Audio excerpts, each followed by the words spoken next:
నమస్కారం, welcome to Suman TV. నేను గీతాంజలి. ప్రస్తుతం మనతో పాటు పూజ్యశ్రీ స్వామిని సుమిత్రానంద సరస్వతి మాతాజీ ఉన్నారండి. ఆత్మ జ్ఞానంతో ఈ ఆధ్యాత్మిక ప్రయాణంలో మనం ఎలా జీవనం సాగించాలి, ఆ ప్రయాణాన్ని మనం ఎలా కొనసాగించాలి, ఆత్మానందాన్ని ఎలా పొందాలనేది క్లాసెస్ ద్వారా బోధిస్తూ ఉంటారు అమ్మగారు.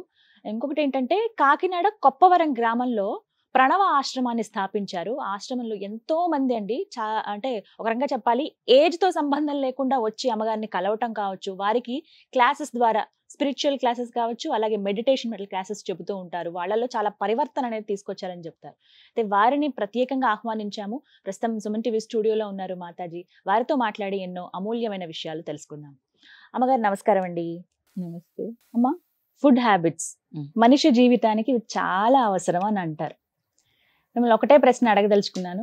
ఎలాంటి ఆహారం ఒక వ్యక్తి తీసుకోవాలి తను హెల్దీగా ఉండాలంటే? మిమ్మల్ని అడగడానికి కారణం అంటే మీరు ఒక న్యూట్రిషనిస్ట్, ఆ కోర్స్ చేశారు మీరు. ఆహార నియమాలు ఒక మనిషికి ఏ విధంగా ఉండాలి, ఎలా తింటే వాళ్ళు ఆరోగ్యంగా ఉంటారు అనేది. అంటే తినడం కోసమే బతకొద్దు, బతుకుతున్నావు కాబట్టి కొంత తినాలనే మాట నేను చాలా మంది దగ్గర విన్నాను ఇది. కానీ ఆ తినడం అనేది చాలా ముఖ్యమైనది కూడా. మరి ఎలాంటి నియమాలు మేము పాటించాలి ఈ రోజుల్లో? అమ్మ, ఒబెసిటీ పెద్ద ప్రాబ్లం. చిన్న పిల్లల దగ్గర నుంచి, అంటే ముద్దుగా ఉంటారు, బొద్దుగా ఉంటారు చిన్నప్పుడు, అక్కడికి ఓకే. వయసు పెరుగుతున్నప్పుడు కూడా వాళ్ళు ఆ స్థూలకాయంతో ఉంటే చూడడానికి బాగోదు, వాళ్ళకి ఆరోగ్య సమస్యలు వస్తాయి. ఇలా వింటూ ఉంటాం. చాలా మందికి ఉన్నటువంటి మేజర్ ప్రాబ్లం ఒబెసిటీ ఈ రోజుల్లో. ఫుడ్ అసలు ఎలా తీసుకోవాలనేది మీ నుంచి తెలుసుకోవాలనుకుంటున్నాను. సన్యాసిని అడగాల్సిన క్వశ్చన్ కాదు ఇది. అందుకే న్యూట్రిషనిస్ట్ గా చెప్పండి. ధర్మం పూర్వాశ్రమంలో న్యూట్రిషన్ కాబట్టి ధర్మం అంటే ప్రజలు బాధపడుతుంటే కనుక దాన్ని తీర్చడం సన్యాసి ధర్మం కూడా. అందుకని స్పిరిచువల్ మానేసి ఒబెసిటీ గురించి చెప్పడం అంటే కాబట్టి అంటే అలా కాదమ్మా. ఆహారము వాళ్ళు పాపం ఉట్టినే తీసుకోవట్లేదు ఇప్పుడు.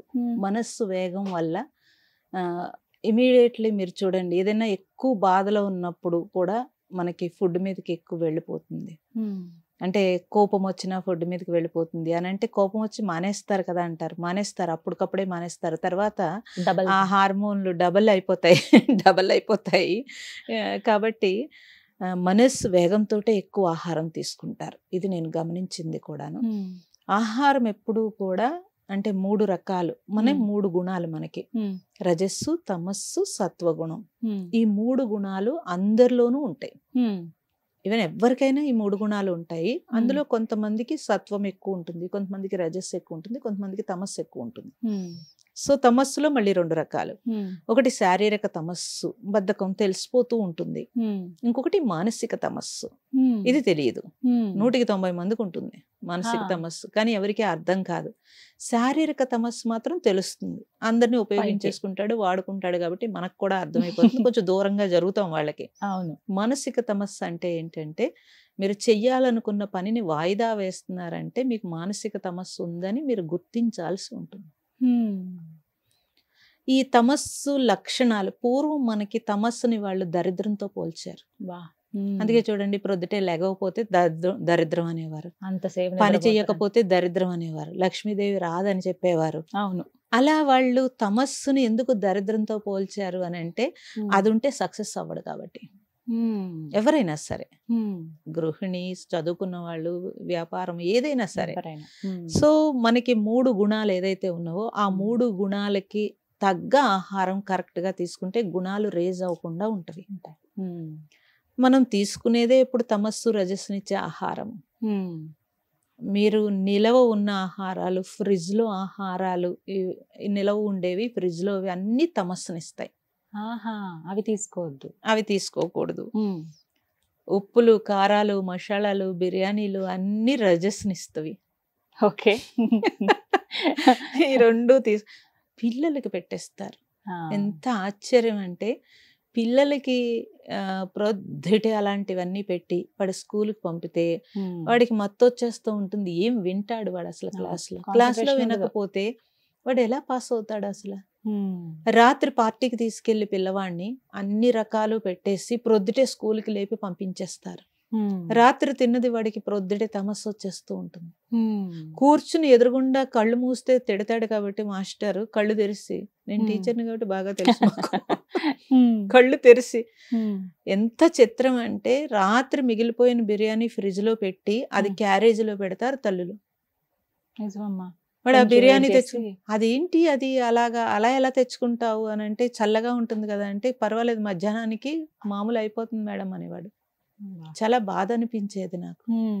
ఒక నాన్ వెజిటేరియన్ ఫ్రిడ్జ్ లో పెట్టి మళ్ళీ తీసి దాన్ని పిల్లవాడికి లేదా వెచ్చబెట్టి మళ్ళీ క్యారేజీలో పెడితే అది ఎంత దారుణం అమ్మా అసలు. కాబట్టి రజస్సునిచ్చే ఆహారము, తమస్సునిచ్చే ఆహారము మీరు మహిళలు కానీ లేకపోతే ఉద్యోగస్తులు ఎవరైనా సరే దాన్ని ఎక్కువగా తీసుకునేటప్పుడు ఒబేసిటీ గ్యారంటీగా వస్తుంది. ఓకే, అవి చాలా అనర్థం. ఎందుకనంటే దాని నుంచి వచ్చేవన్నీ ఎంజైమ్స్ కూడా నీ బాడీని వీక్ చేస్తూ ఉంటాయి. ఈ జఠరాగ్ని ఈ జఠరాగ్నిలో అనేక రకాలైన ఎంజైమ్స్ మనకి రిలీజ్ అవుతాయి. ఈ ఆహారం వేసినప్పుడు నాన్ వెజిటేరియన్ అయితే అసలు అరగదు. అది అరగడం అంటే మళ్ళీ మరి సన్యాసం తీసుకుని చెప్పాలి మీకు. మటన్ అయితే 48 గంటలు పడుతుంది, చికెన్ అయితే 24 గంటలు పడుతుంది, రొయ్యలు పీతలు అన్ని 38 గంటలు పడతాయి, ఫిష్ ఒకటి 16 గంటలు పడుతుంది. న్యూట్రిషన్ చదువుకోవడం వల్ల తెలిసింది ఇదంతా కూడా. దీన్ని ఇప్పుడు ఈ రోజు నాన్ వెజిటేరియన్ తీసుకున్నారండి, సండే నాన్ వెజిటేరియన్ తీసుకున్నారు, మండే శివుడు అభిషేకం చేస్తారు. కానీ ఒంట్లో ఉన్నట్టే, మరి ఉన్నట్టే కదండి, మరి ఉన్నట్టే కదా. ప్రొద్దుటే తలంటు స్నానం చేసుకుంటే లోపల కడుపులో ఉన్న కుళ్ళు ఎక్కడ పోతుంది? చిన్న పిల్లలకి అలా పెట్టేస్తే మీరు, అందుకే పూర్వము ఏ పని చేసేవారో దానికి తగ్గ ఆహారం ఉండేది. బ్రహ్మజ్ఞానులు మామూలు ఋషులు మునులు అయితే కందమూలాలు తినేవారు, వండిన ఆహారం తీసుకోరు, పచ్చివే తీసుకుంటారండి. బ్రాహ్మణులు, పురోహితులు, మంత్రం చదివే వాళ్ళందరూ కూడా సాత్విక ఆహారం తీసుకునేవారు. శ్రమజీవులు, కష్టజీవులు వీళ్ళు తినేవారు కారము, రజస్సుని ఇస్తే కనుక శ్రమ బాగా చేయటానికి.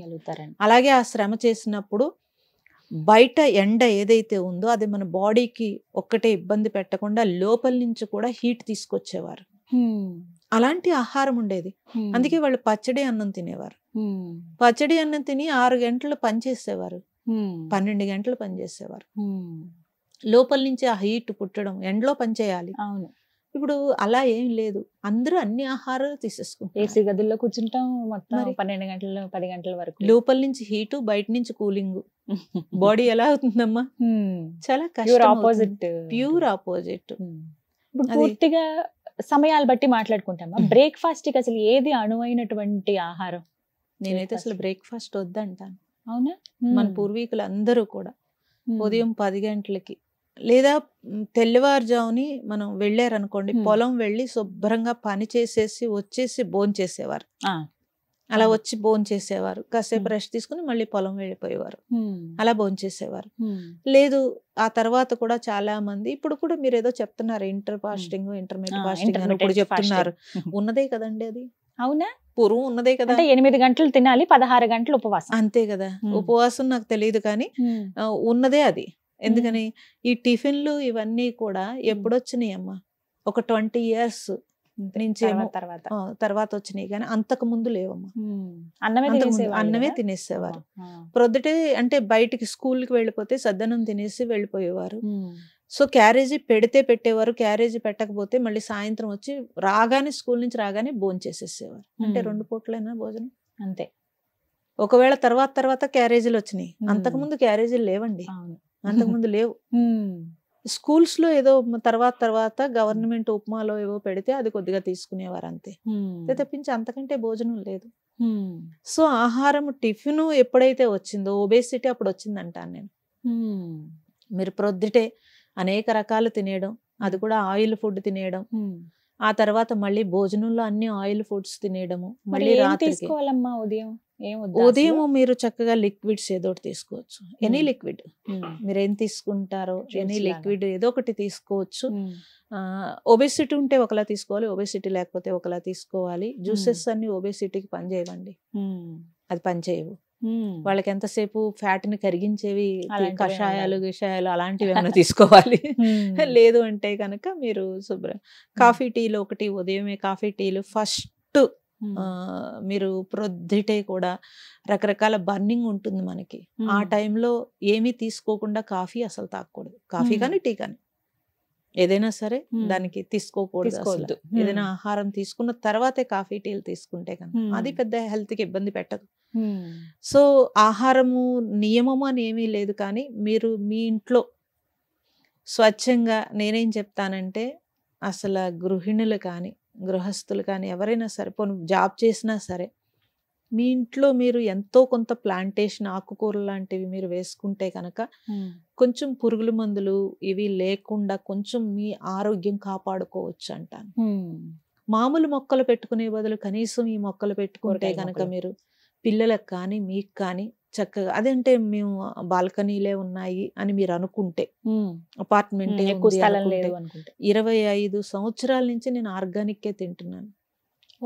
అసలు ఎట్టి పరిస్థితుల్లోనూ కొన్నవి తినట్లేదు, నేను పండించుకుంటాను. ఇప్పుడు ఆశ్రమం వచ్చింది కాబట్టి పెద్ద ఎత్తున పండిస్తున్నాం. అప్పుడు చిన్న చిన్న ఇళ్ళలో కుండీల్లో పెట్టుకుని ఇన్ని సంవత్సరాల నుంచి ఫ్యామిలీకి కుండీల్లోనే. ఇప్పుడంటే టెర్రస్ గార్డెన్ వచ్చింది, ఎప్పుడో మేము ఆ గార్డెన్ చేసేవాళ్ళం. చేసి మొక్కల్లో బోల్డ్ రకాల ప్రయోగాలు, అంటే యోగ శక్తితో మొక్కలు ఎలా ఉంటాయి, మామూలుగా ఎలా ఉంటాయి, ఓంకారంతో మొక్కలు ఎలా ఉంటాయి, ఇవి అన్ని ప్రయోగాల వల్ల చేయడం జరిగింది. నేను స్త్రీలకైతే ఏం చెప్తానంటే, ఎవరైనా సరే మీ దగ్గర పండింది అన్నప్పుడు ఆ ప్లాంట్ కూడా మన నుంచి ప్రేమ తీసుకుని దాని నుంచి ఎన్నో రకాల ఎంజైమ్స్ ఇస్తుందండి. తల్లిలా కాపాడుతుంది ఆ ప్లాంట్. సో అలాంటి ప్లాంట్స్ నుంచి వచ్చిన ఆహారము చాలా ఆరోగ్యకరం. సాధ్యమైనంత వరకు మీరు అలా తీసుకుని దాన్ని ఆ సాత్విక ఆహారం తీసుకోవడానికి, మేము నాన్ వెజిటేరియన్ తినవండి, కాయగూరలు తింటామంటారు. దాని నిండా ఉప్పులు, కారాలు, నూనెలు, మసాలాలు, డీప్ ఫ్రైస్ చేసి తింటారు. అంటే నేనేమంటానంటే, మన చదువు, మన జ్ఞానము మనకి కాకపోతే ఎవరికి ఉపయోగపడాలమ్మా? కరెక్ట్. మన శరీరానికి కాకపోతే, ఇప్పుడు ఆహారము ఆరోగ్యం కొరకు అన్నది మర్చిపోయారు. ఎప్పుడు రుచి కొరకు అంటున్నారు. మరి అనారోగ్యం వచ్చినప్పుడు డాక్టర్ ఇవన్నీ వద్దన్నప్పుడు నువ్వు అప్పుడైనా ఆపేవలసి ఉంటుంది. నేనేమంటానంటే, లైఫ్ లాంగ్ తినాల్సింది సగంలో ఆపేయడం ఎందుకు? నువ్వు లైఫ్ లాంగ్ జీవితాంతం చక్కగా అనుభవించాల్సిన జీవితం ఇది. ఇప్పుడు మిగతా ప్రాణులకి ఏమీ లేదు కదమ్మా. మనం అన్ని రుచులు ఆస్వాదించగలం మనం. అప్పుడు జీవితాంతం మనం చక్కగా తినొచ్చు కదా. కరెక్ట్. అలా ఆలోచించాల్సి ఉంటుంది. తల్లులు అలా ఆలోచిస్తే పిల్లలకు అదే నేర్పడం అవుతుంది.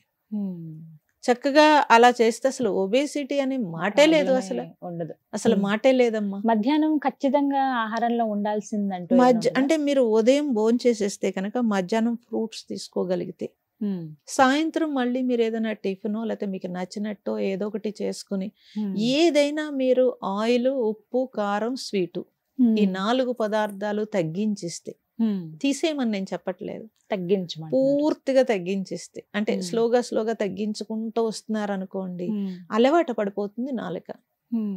చాలా మంది అంటారమ్మా, రైస్ అసలు పూర్తిగా అవాయిడ్ చేసేయండి, రైస్ అసలు తినొద్దు, దాని బదులుగా వేరే ఏమైనా తీసుకోండి అని చెప్తాను. అమ్మ నేను ఒకటి చెప్పనా, మీరు ఎక్కడ పుట్టారో ఆ భూమి నుంచి భగవంతుడు అందరికీ ఎక్కడ పుట్టాడో అక్కడ ఆహారం కరెక్ట్ గా ఇచ్చాడు కదమ్మా. మీ 4 fathers ఏం తీసుకున్నారో ఆ జీన్స్ తో వచ్చారు మీరు. అప్పుడు మీ ఎపటైజ్ దానికే ప్రిపేర్ అయి ఉంటుంది, దానికే ఆ పేగులన్నీ రెడీ అయి ఉంటాయి. జీన్స్ నుంచే కదమ్మా మనకి అంత శక్తి అంతా జీన్స్ నుంచే కదా వస్తుంది. మరి అప్పుడు వాళ్ళు ఏం తీసుకున్నారో అలాంటి జీన్స్ వస్తే మీరు ఆపోజిట్ వేస్తుంటే లోపల ఎంత ఇబ్బంది పడుతుంది. అన్నం తీసుకోవాలి అంటే మన ఇక్కడ వాతావరణానికి, ఇక్కడ ఈ వేడికి, ఈ వాతావరణానికి అన్నం ఏమవుతుంది అంటే నీరు శాతం ఎక్కువగా వెళుతుంది, ఈజీ డైజెషన్ అవుతుంది. అయితే అది ఎక్కువ మీరు పచ్చడితో, ముద్ద, కూరతో ఇలా ఇలా ఇలా ఇలా కలిపేసుకుని ఎక్కువ ఇంత అన్నం తీసేసుకుంటే కనుక అది ఇబ్బంది కలుగుతుంది తప్పించి, ఇంత కారాలు ఇంత ఉప్పులు వేసేస్తే అది ఇంతే కూర తీసుకుంటారు, ఇంత అన్నం తీసేసుకుంటారు. ఆ కారానికి ఎక్కువ తినేస్తాం మనం, అందువల్ల ఇబ్బంది తప్పించి రైస్ ఎప్పుడూ కూడా మనం క్వాంటిటీ తగ్గించి మనం తీసుకోగలిగితే కనుక మీ ప్రేగు 90 ఏళ్ళు వచ్చినా 100 ఏళ్ళు వచ్చినా ఇబ్బంది పడకుండా గ్యాసెస్ రాకుండా చక్కగా ఉంటుంది. అది రైస్ మానేయమని చెప్పే ఇప్పుడు ఎన్నో రకాలు చెప్తుంటే మనది కాదు ఆహారం. మీరు గమనిస్తే కనుక చలి ప్లేసుల్లో వీటు పండుతుంది, ఎండ ప్లేసుల్లో రైస్ పండుతుంది. మరి ఇది చూస్తే తెలిసిపోతుంది కదమ్మా మనం ఎలా ఉండాలనేది ఎంత బాగా తెలిసిపోతుంది. తర్వాత మీరు వండే విధానం కూడా చాలా దారుణంగా ఉంటుంది మనకి. ఆ వండే విధానము జాగ్రత్తగా, అసలు ముందు ఆహారం ఆరోగ్యం కొరకు అని ఆ ప్రేమగా మనం వండడం మొదలు పెడితే దానికి టైం ఇస్తారు. సెల్ ఫోన్ మాట్లాడుతూ వంట వండితే ఎలా ఉంటుందమ్మా? ఇంకా అప్పుడే గుర్తొస్తా ఉంటాయి. అన్ని అప్పుడే గుర్తొస్తే ఎలాగా? ఎందుకంటే మన మీద, మనం వంట చేస్తున్న వాళ్ళ మీద అన్ని ప్రాణులు ఆధారపడి ఉన్నాయి. ఇంట్లో అన్ని ప్రాణం, అందరి ఆరోగ్యం ఆధారపడి ఉంది. ఇది ధర్మం. నువ్వే పని చేస్తున్నావో ఆ పని గృహిణి ధర్మం. అంటే వంట చేసేటప్పుడు ఎవరైతే గృహిణి ఆరు గృహస్థి ఎవరు వంట చేసుకుంటున్నారో వాళ్ళు వంట చేసేటప్పుడు అది ఆరోగ్యం కోసము కాబట్టి దానికి నేను టైం ఇచ్చి జాగ్రత్తగా, ఎందుకంటే మన జీవితాంతం ఉండాల్సిన పార్ట్లు ముందే పోగొట్టేసుకుంటే ఎలాగా? అది కేవలం ఫుడ్ వల్లే అవుతున్నాయి. ఫుడ్ వల్ల, చాలా ఆహారం వల్ల చాలా ఉందమ్మా. అమ్మా నేను విన్నాను 7 గంటలకి డిన్నర్ అనేది కంప్లీట్ అయిపోవాలి ఎట్టి పరిస్థితుల్లో అని అంటారు. అవును, ఎందుకనంటే సూర్యకిరణాలు ఎప్పుడైతే మీకు రాలేదో ఆ బర్నింగ్ అనేది చాలా కష్టం అవుతుందమ్మా. బయట నుంచి ఆ కిరణాలు పడాలి, లోపల నుంచి కరెక్ట్ గా ఉండాలి. రాత్రి అయ్యేటప్పటికి చంద్రకిరణాల యొక్క స్థితిని బట్టి మన ఎపటైజ్ రెస్ట్ మోడ్ లోకి వెళ్ళిపోతూ ఉంటుంది. అది రెస్ట్ మోడ్ లోకి వెళ్ళిపోతూ ఉంటుంది. కానీ మాకున్న ఈ బిజీ లైఫ్ లో ఆఫీస్ లో అయ్యేటప్పటికి 8-8:30, అక్కడి నుంచి మళ్ళీ ఈ ట్రాఫిక్ లో ఇంటికి వెళ్ళేటప్పటికి 9-10 అయిపోతుంది. ఆ టైంకి చేరుకునేటప్పటికి బాగా ఆకలి అవుతుంది, తినేసి నిద్రపోతూ ఉంటాం. మీరు ఇక్కడే ఏదో ఏర్పాటు పెట్టుకోవాలి, పొద్దున్న వచ్చేటప్పుడే తెచ్చేసుకుని. అంతేనా? ఏదో ఒక ఏర్పాటు పెట్టేసుకుని చేసుకోవాలి. ఇది అందరికీ ఉంటుంది, తప్పదు. చాలా మంది ప్రాబ్లం. అవును, నేను కూడా ఇది గమనించి నాకున్న షెడ్యూల్ కి నాకు కుదరక ఎప్పుడో ఫ్రూట్స్ కి వచ్చేసాను నేను. నైట్ అంటే ఫ్రూట్స్ తీసుకోవడం, అప్పుడు అది ఎర్లీగా ఎక్కడైనా తీసేసుకోవచ్చు. అది అవును, ఇంకా కుక్కుడు ఫుడ్ అనేది తీసేసి పెట్టుకున్నాను, అలా అలవాటు చేసుకున్నాను. అందుకని వెయిట్ గెయిన్ అవడం అనేది ఉండదు. మా సాధారణ జీవితంలో ఉన్న వాళ్ళు, మెడిటేషన్స్ ఎక్కువ చేస్తున్న వాళ్ళు, వాళ్ళకి ప్రత్యేకంగా ఆహార నియమాలు అంటూ తప్పకుండా ఉంటుంది. ఎలా? తప్పకుండా, ఎందుకంటే ఆహారము మైండ్ మీద చాలా చూపిస్తుంది, ప్రభావం చాలా ఉంటుంది. మీరు నేను ఒకటి చెప్తాను. ఇప్పుడు మాంసాహారం తిన్న పులి ఎంతో అగ్రెసివ్ గా ఉంటుంది, ఏనుగు చాలా బలంగా ఉంటుంది. శాకాహారి ఏనుగు సాత్విక ఆహారం తీసుకుంటుంది, అంత అగ్రెసివ్ కనపడదు. మీకు గమనిస్తే తెలుస్తుంది. పూర్వం ఎక్కడైనా టెంపుల్ కడితే కనుక ఏనుగు వచ్చి నేను పని చేస్తానని అక్కడ నుంచునేదంట. అందుకని ఇప్పటికీ కూడా మన గుళ్ళు నిర్మాణాల్లో మీరు చూస్తే కనుక పెద్ద పెద్ద రాళ్ళు, స్లాబులు లేవు అప్పుడు, రాళ్లే స్లాబుల కింద పెట్టి ఉంచారు కదా. మీరు గమనిస్తే తెలుస్తుంది. ఇవి ఎలా మనుషులు పైకెక్కించారు అనంటే ఏ మనిషి ఎక్కించలేదండి. అంతంత స్తంభాలు చూస్తే, మీరు అజంతా శిల్పాలు ఎక్కడ చూసిన అంతంత స్తంభాలు చూస్తే కనుక అవన్నీ ఏనుగులు మోసినవే. అక్కడ ఏనుగుల కోసం వాళ్ళు అవి ఎక్కడానికి ఇసుక మేటులు వేసేవారు. అంత బరువుతోటి అవి ఎక్కుతున్నప్పుడు ఆ ఇసుక మేటు జారిపోతే అవి కింద పడిపోయినా సరే, దెబ్బలు తగిలినా మన్నాడు వచ్చి అక్కడే నుంచునేదంట. ఎందుకు అనంటే అసలు ఆకలి వేస్తే చచ్చిపోతుంది, కానీ అడవిలో ఆహారం దొరకకపోతే మాంసం ముట్టుకోదు. కందమూలాలు తింటుంది, ఫలాలు తింటుంది, పచ్చగడ్డి తింటుంది, సాత్విక ఆహారం తీసుకుంటుంది. కాబట్టి గ్రహణ శక్తి ఎక్కువగా ఉంటుంది. అందుకని అంత వర్క్ చేసేది కాబట్టి దేవుడు అంబారి ఎక్కుతాడు. ఎప్పటికీ మన సంప్రదాయంలో ఏనుగు మీద ఊరేగిస్తారు దేవుణ్ణి. చాలా ఆలయాలకు సంబంధించి నిర్మాణాలకి అంత కృషి చేసినాయి. మనుషుల కంటే ఎక్కువ ఏనుగులు కృషి చేసినాయి.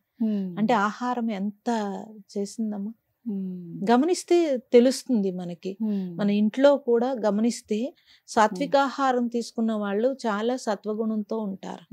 వాళ్ళకి ఆల్రెడీ కోపము, రజస్సు, జీన్స్ లో ఏదన్నా ఉండి ఇబ్బంది ఉంటే ఎవరినో ఒకళ్ళిద్దరిని చెప్పలేం. కానీ మాక్సిమం మనం కూడా చూస్తే మీకు అంత పవర్ రాదు. పవర్ మీన్స్ కోపం రాదు, అలాంటి ఉక్రోషం అలాంటివి రావు. మీరు గమనిస్తే తెలిసిపోతుంది బాగా. కాబట్టి ధ్యానం చేసేవాళ్ళు లేకపోతే పూజలు చేసేవారు ఎవరైనా సరే ఆహారం మన పూర్వీకులు మన పూజల్లో కూడా పెట్టారు. ఆహార నియమం చాలా పెట్టారు వాళ్ళు. అందుకే అత్తిస్సురు ఉండేది. పప్పు, అన్నం, నెయ్యి అంతే కదండి. అవును. అలా ఉప్పులు ఇవి వేయలేదు కదండి. చూస్తే మీరు గమనిస్తే చాలా చప్పడి ఉంటుంది, ఉపవాసం ఉంటుంది. ఒకవేళ తినాల్సి వస్తే కనుక ఇదే ఉంటుంది, చిన్న బెల్లం ముక్కతో తినేయాల్సి ఉంటుంది కదా. అంటే ఎందుకు పెట్టారు అలాగా అంటే మీరు పూజ దగ్గర కూర్చున్నప్పుడు ఇక్కడ ప్రశాంతంగా ఉండాలి అంటే ఆహార నియమం ద్వారా పూజ సరిగ్గా జరుగుతుందని తెలియచేశారు మనకి. అవును, తప్పనిసరిగా తెలియచేశారు. అలాగే ఇంకా కొంచెం ధ్యానం చేసేవాళ్ళు. కొంచెం డీప్ గా ధ్యానం చేయాలనుకున్నారనుకోండి, మీరు కూర్చునేటప్పుడు మీరు తీసుకున్న ఆహారం గంటలో అరిగిపోవాలి. గంట దాటి మీకు ఉంటే కనుక మీరు కూర్చున్నప్పుడు లోపల రకరకాల ఎంజైమ్స్ బయటికి వస్తూ ఉంటే థాట్ లేసిపోతూ ఉంటుంది. ధ్యానం కుదరదండి. ఇప్పుడు మేము నిరాహారంగా సంవత్సరాల తరబడి ఎందుకు చేస్తాము? ఊరికే కాదు కదా. మరి ఎలా ఉండగలుగుతున్నాము అని అంటే ఆహారం తీసుకుంటే ఇక్కడ శక్తి కొంత ఆహారం అరిగించడానికి అది సప్లై చేయడానికి సరిపోతుంది. ఎప్పుడైతే నిరాహారంగా ఉన్నో టోటల్ శక్తి పెట్టగలుగుతాం, దాని మీదే పెట్టగలుగుతాము. అలా నేను ఒక 1 year ఆహారం లేకుండా ఉన్నప్పుడు, నిరాహారంగా ఉన్నప్పుడు గృహంలో ఉంటున్నాను కాబట్టి మా గురువు గారు నైట్ ఫ్రూట్స్ తీసుకోమని చెప్పారు. ఫ్రూట్స్ తీసుకుని ఉండేవాళ్ళం. ఎంత తేడా తెలుస్తుందండి. ఎప్పటికీ నేను చేస్తాను, పూర్తిగా నిరాహారంగా ఉండగలుగుతాం. మీరు మరి అంటే ఇక్కడే కదండి ఉంది నిగ్రహం అనేది, మైండ్ లో ఉంది. ఇప్పుడు డాక్టర్ చెప్తాడండి నీ ప్రాణం పోతుంది తినొద్దని, తింటారా ఏంటి మీరు కదా? అమ్మో అని భయపడి ఆగుతారు కదా. ఇప్పుడు మేము ఏది ముట్టుకోము అన్న వాళ్ళు కరోనాలో ఇష్టం వచ్చినట్టు అన్ని ఆకులు కోసుకుని కషాయాలు తాగేశారు. అవును, జనాలు వచ్చి అన్న వాళ్ళందరూ కూడా ముట్టుకో అన్న వాళ్ళందరూ కూడా తాగారా తాగలేదా? ఎక్కడైనా బయట హోటల్స్ లో తిన్నారేంటమ్మా భయం వేసి? అస్సలు ఇంట్లో నోరు మూసుకుని వండుకుని తిన్నారు కదా. మరి ఇదంతా గమనిస్తే తెలిసిపోతుంది. అంటే ఇంత సాత్వికంగా తీసుకోవాలి, సాధించుకోవాలి. మాంసాహారం తినే వాళ్ళ పరిస్థితి ఏంటంటే చాలా మంది మాంసాహారం మాకు అలవాటు అండి అని రోజు తింటారు. కొంతమంది అయితే వారానికి 3 రోజులైనా తింటారు కొంతమంది. అలా తినే వాళ్ళకి అంటే వాళ్ళు సాధన చెయ్యొచ్చా అసలు? వాళ్ళు కుదరదమ్మా. అవునా? మీరు వాళ్ళకే తెలిసిపోతుంది. రాక్షస ఆహారం అంటాం. రాక్షస లక్షణాలు ఉన్నప్పుడు సాధన అంత ఈజీగా కుదరదు. ఎవరైనా సరే మేము చేస్తాము అని అంటే కనుక వాళ్ళు గమనించుకుంటే వాళ్ళకి డీప్ గా ముందుకు వెళ్ళలేరు. ఆపేయాల్సి ఉంటుంది తప్పనిసరిగా.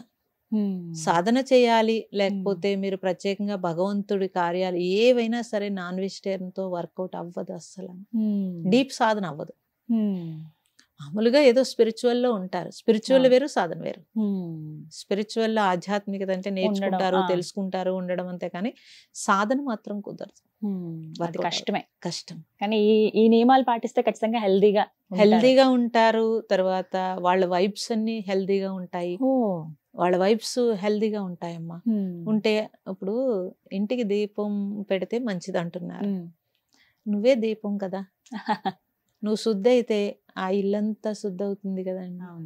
మన నుంచి వచ్చే వైబ్రేషన్స్ ఒక సాత్వికం వస్తే కనుక పాపం కూడా తగ్గుతుంది. ఎందుకని మన పాపం ఎలా వస్తుంది?